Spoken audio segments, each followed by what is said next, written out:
Welcome to Be Now, where we check out what is happening in and around Brampton. My name is Don McLeod for Tuesday, July 26th. The month is just flying by. Joining me now is Fazal Khan. Hi, Don. How are you? Good. How's it going today, Faz? Good. I've been stuck in my basement again, so I haven't experienced the hot weather. Good. I've actually had a sweater on, so. Okay, great. Well, turn the air conditioning off. It's in the. I'm in the basement, Don. So we got an agenda this week. Why don't you roll through the agenda what we're going to talk about, and then we'll get right into it. We do. Okay. Yes. So the first up is if you pay attention to our social media streams, we posted a video of some car enthusiasts that we're going to talk about. Yeah. And then we're going to talk about, obviously, the topic of the last 2 months, which is our council, specifically the badly behaving ones. And you know who those are, at least in our perspective. Then we have this week, Don, we have 2 manila envelopes. 2 manila envelopes. Sweet manila baby Jesus. Okay, that's good.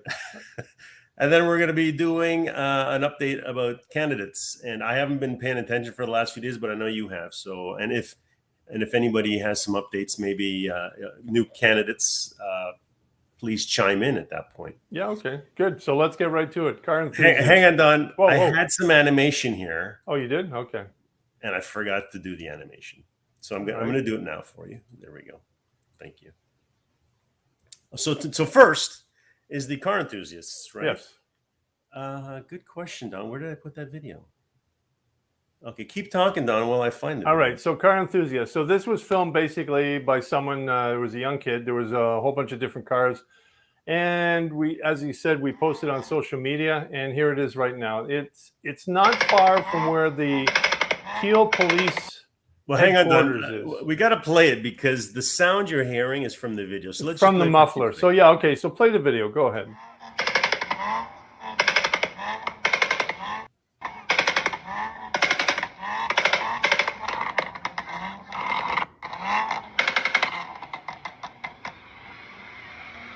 So that was the first car. There's 3 cars actually in this video. This one. I don't understand this, Don. Do you understand what's going on? He's burning rubber. And there's lots of people around. There's one guy in the middle of the burning rubber, taping it, inhaling that stuff. Here's another one.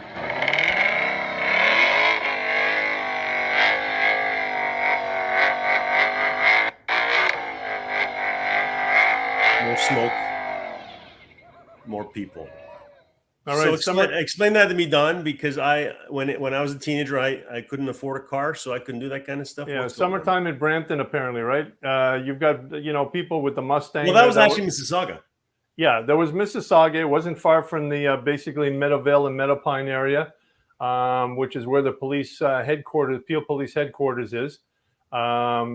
Not far from there, and as we know, there was no police in that video, and there was no police response to that and what they were doing. So they were burning rubber. I don't know why you decide to burn rubber, because basically the tires are not cheap in the first place.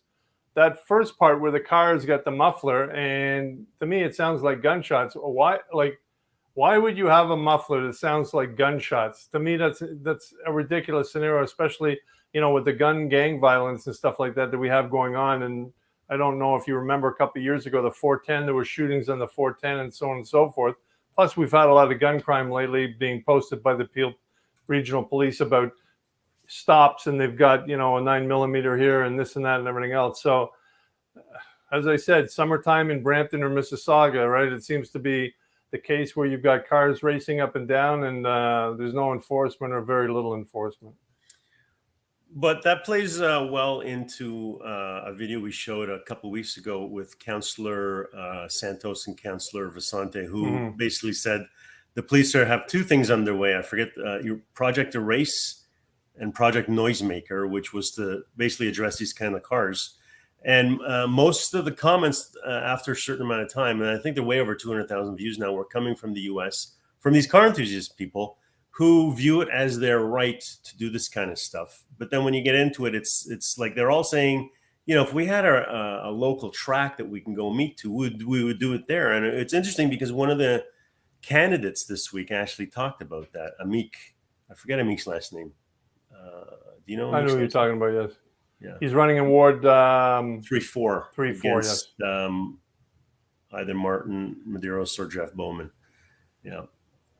Yeah. So I mean, this goes on in the summertime. It's something that basically, car enthusiasts do, but at the same time, it's dangerous. It's loud, and 9 times out of 10, it's in the middle of the night when you're trying to get to sleep. So, Peel Regional Police, I don't know how you're going to stop that. Be on the lookout more often, but that kind of crazy behavior is something that we put up with for a long time. But again, it's held in parking lots. You saw the Tim Horton and stuff like that. Why is not somebody phoning it in? Well, not only are they not phoning it in, I saw, if you look at the full video on social media, you can see at least 50 people standing around. Yeah, but they're all kids. They're not going to phone in. But I mean, somebody from the Tim Horton shop or somebody say, hey, by the way, we got a whole bunch of kids here doing wheelies in the middle of the parking lot.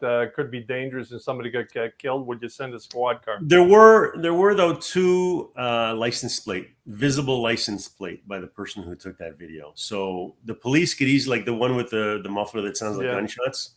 The police could easily go find that person and do something about it, right? Well, it's just something that we're seem to be used to here in Brampton and or although it was Mississauga, it's not just in Brampton, it's in Mississauga, and I know Toronto has the same thing. So anyway, Interesting. Let's go to the next.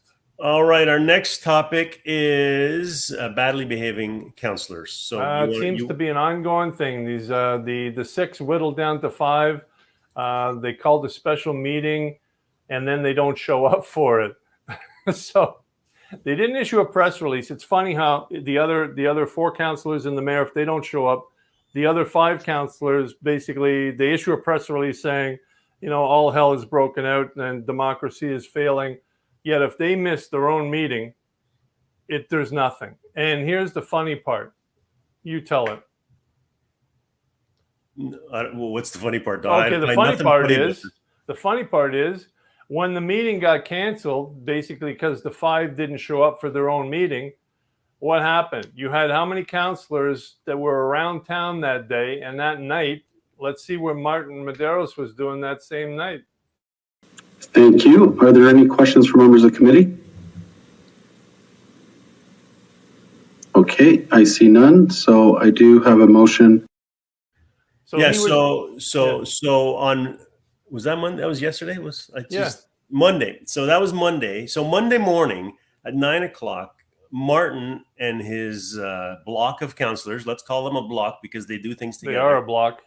But a month ago, right before Councillor Charmaine Williams resigned, the 6 of them, because they're a majority, scheduled a special meeting for Monday at 9:00 to talk about their 2 investigations, the Brampton U and the audit that's underway.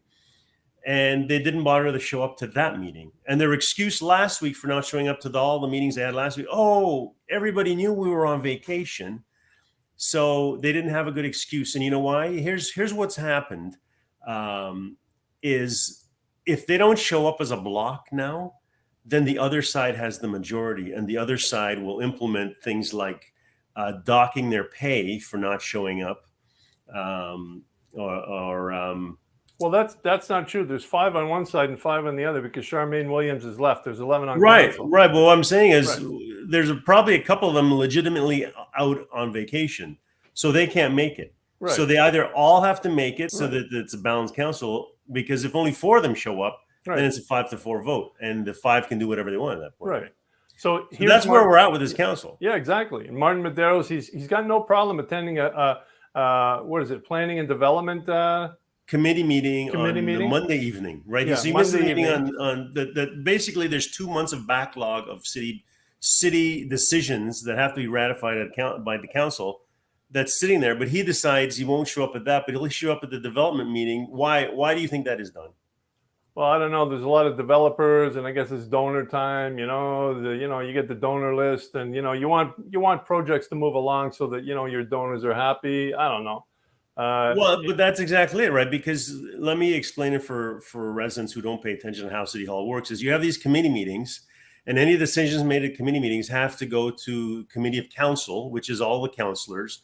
And then it goes to the council meeting. So there's a little bit of a step it has to go through. So then these committee meetings are probably going to start winding down. So if a developer has a project on the books and there's not enough people there to pass that, it's not going to go up the scale, and you might have to wait till next year. Exactly. But there's a lot of things involved, but it's funny he chose that committee meeting to go to. Then you had Jeff Bowman saying he couldn't attend because he was sick, but apparently tonight, which is one day later, right? Maybe he had the 24-hour flu or the rare epizootic that, you know, like everyone catches every once in a while on a Monday morning. He couldn't attend. But tonight he's supposed to be at Sheridan College talking about a cricket stadium with Martin Medeiros at the Powerade Center. No, at or the Sheridan CAA College. Center, it's called. They were talking about cricket field at CAA. Yeah. So they're doing that at Sheridan College. He's available for that. Well, and then Pat Fortini was available on Friday to do an interview with Prime Asia in the afternoon, but he couldn't show up to the council meeting in the morning. Right. And then you had Gurpreet Dillon, who was at a park opening. So all these councillors are around, but for some reason they can't attend city council. So again, it's a situation where Patrick Brown, the mayor, put out saying, you know, he wants to put a motion saying if you miss 5 meetings, you're going to get doctor pay. I would basically cut it down to maybe 2 meetings instead of 5 meetings, unless you're actually excused. Again, once we talked about this, if you're in the public sector, you know, you got a week vacation. If you're more than 3 days without a doctor's note, you're docked pay. I'm sorry. That's just the way it is, right? Yeah, so but there are legitimate reasons why. There are, but then, you know, like, okay, fine. But this is not a legitimate reason. It's basically the 5 councillors, the block that the last integrity commissioner called them, specifically saying these people voted on block, and we'll get to that in a minute. But yeah, it's a ridiculous scenario that's basically, I think it has 90 days left because the election is on October 24th. That's 90 days out from the election. So, you know, again, they're playing games back and forth, and they're blaming everybody else but themselves. So yeah, we're under that 90 days now, aren't we? Well, we're going to be very shortly. I think, you know. Okay, so basically what that means is we don't, well, I say we, but the council doesn't have to fill that seat anymore. Right, exactly. Right. All right. Okay, let's move on. Oh, the manila envelopes. We got 2 this week. Envelopes. So we All have right, let's 2. see the first one, Faz. What do we got? The first one is addressed to both you and I. Let's open it up here. Sweet. What does it say? $3 million lawsuit filed against Jeff Bowman, Gurpreet Dillon, Pat Fortini, Martin Medeiros, Doug Willens, Charmaine Williams, and the city of Brampton by the Brampton's former integrity commissioner, Maneza Sheikh, on July 20th. So this one we heard about, it was just recently last week, I think at the end of last week, basically. So Monero, she was the integrity commissioner that was fired by the 6 right after the CEO. Now, just remember, the CAO has a lawsuit in against the city as well for over $1 million, right? So that one's already on the books. Now we have the integrity commissioner. She put hers at $3 million against the 6 councillors, including Charmaine Williams, who is now MPP, for $3 million for the city, and I think plus costs or something like that to go with it. So now we're up to over like 4 million plus on top of that these councillors have basically, with their block, have incorporated. We haven't heard from the director of communications if he's doing anything, the HR director if he's doing anything. So there's 2 more people that could possibly launch lawsuits against the city as well, just because these 6 determined that they were going to fire everybody. Oh yeah, and the city solicitor, we haven't heard from him yet. So there could be 3 more on top of that. So and to me, the city solicitor has a real good case because he advised them not to do this pre-appointment, and a judge agreed with him. Right? That's why the absolutely. And if I was him, I'd be preparing it, and I'm sure he's doing that right now. So, Karen, the lawsuit comes from the 6 councillors' pocket. Well, here's the scenario: the city of Brampton is a corporation. And the corporation basically has, just like a nonprofit organization, they have D&O and D&O insurance, director and officer insurance, and they have liability insurance. So I'm not sure if this lawsuit specifically states that the $3 million should be split up between the 6 councillors and be viable for it, or if the city and the taxpayers of the city of Brampton are going to be liable for. Show us that nice big chunk of money there, Faz. Okay. Oh, I know what you're talking about. The nice big chunk of money. You mean this? This one right there. Look at those $100 bills.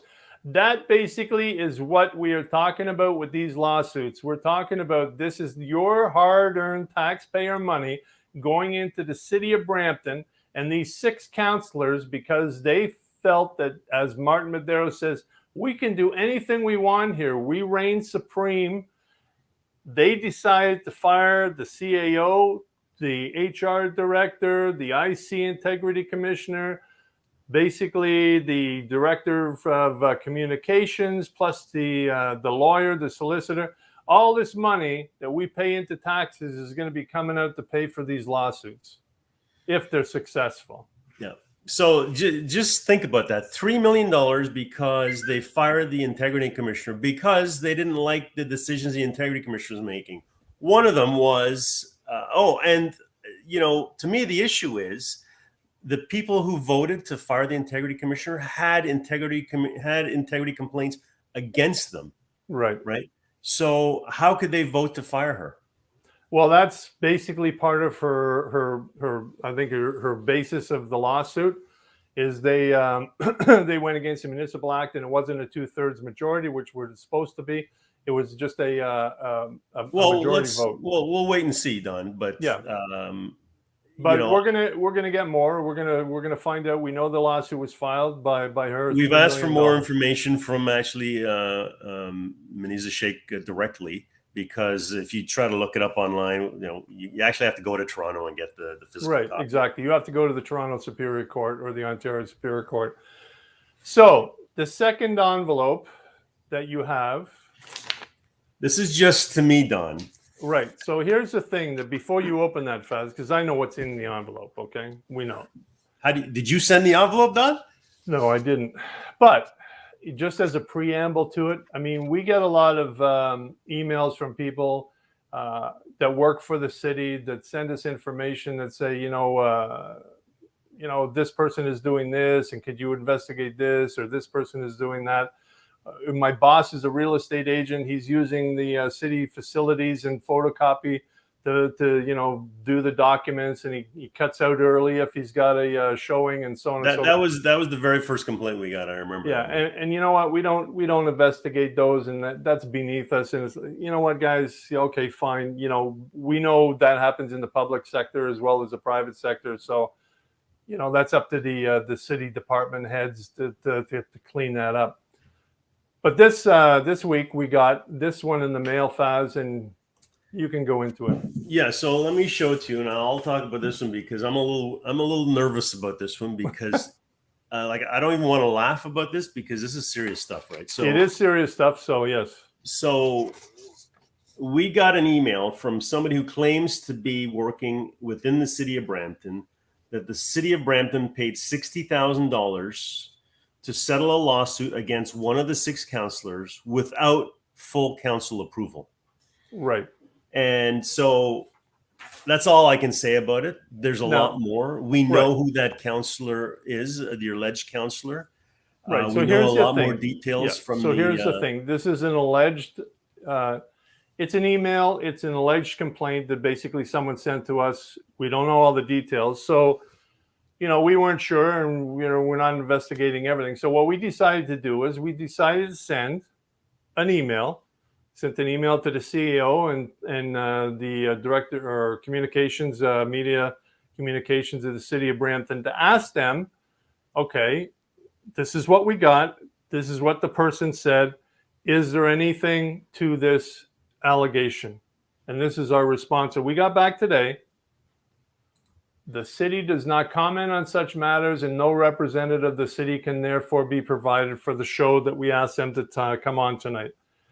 So instead of a flat denial that the city engaged in something like this, this is the response we got.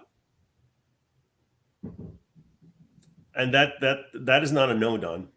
It's not a no, exactly. If this was something that was totally out of the realm of city business, and the mayor and the council basically knew about it, and they authorized it, they stamped it, fine, they could come back and say, you know what, this would happen.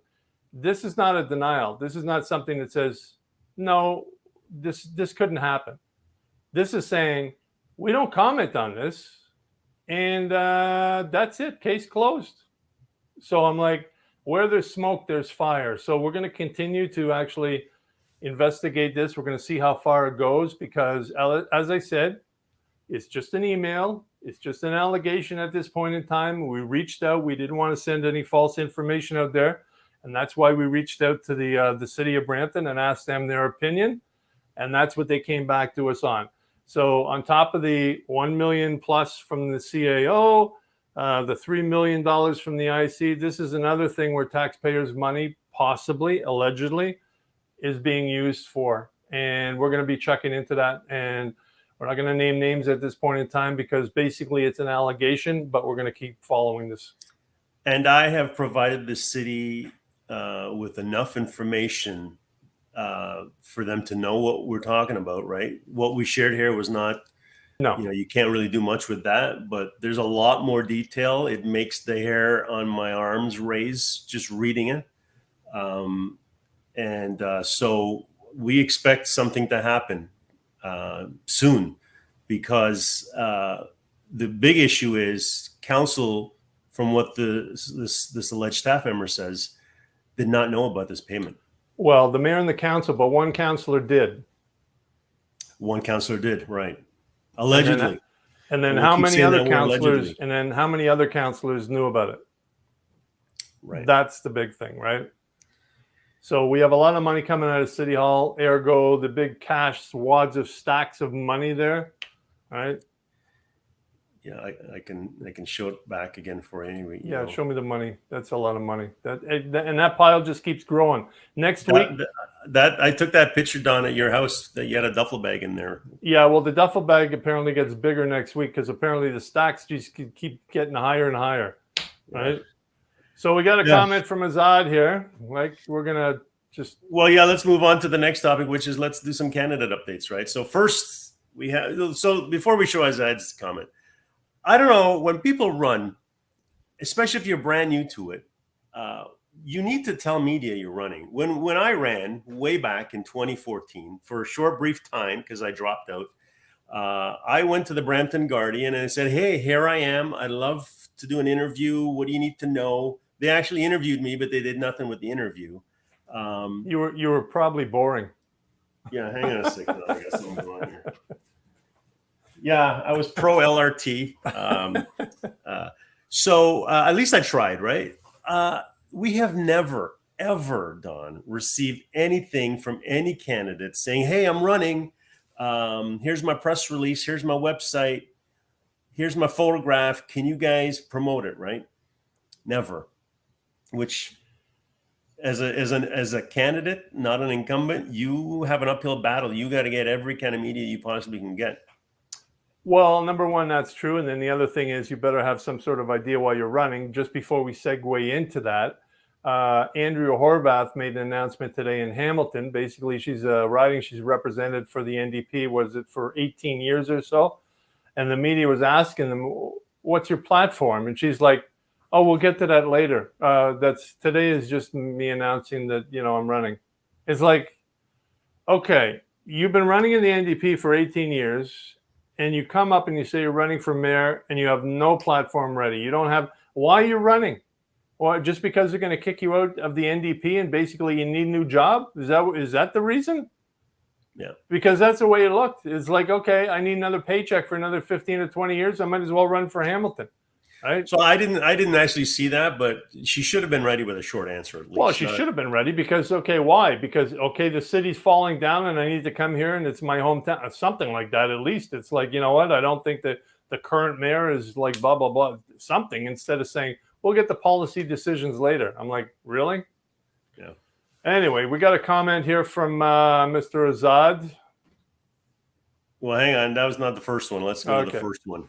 All As right. that says, I filed my document for Regional Councillor Ward 9 and 10 to fight the scandalous Gurpreet Dillon. Congratulations, Azad. Well, Azad, he heads a community group up in the where is it? The Not Vales of Castlemore. I think it's Castlemore, right? So he's up around that Castlemore area. Azad, good luck. I mean, you're running against 910 against Gurpreet. There's a few other people running in that Ward 910. Good luck. Hopefully, you've got. I will knock out the sex scandalous regional councillor Gurpreet Dillon. He park opening missed from council. Yeah, so he goes to a park opening but misses councils and hiding. Yes. I don't even want to talk about this, Councillor Don. There's no, like, I'm embarrassed. Like, I'll share the story. You know, you saw the photograph, right? Yeah. Councillor Dillon, and I think Councillor Singh and the mayor and Councillor Santos. And it's like, why are you associating with this guy? Why?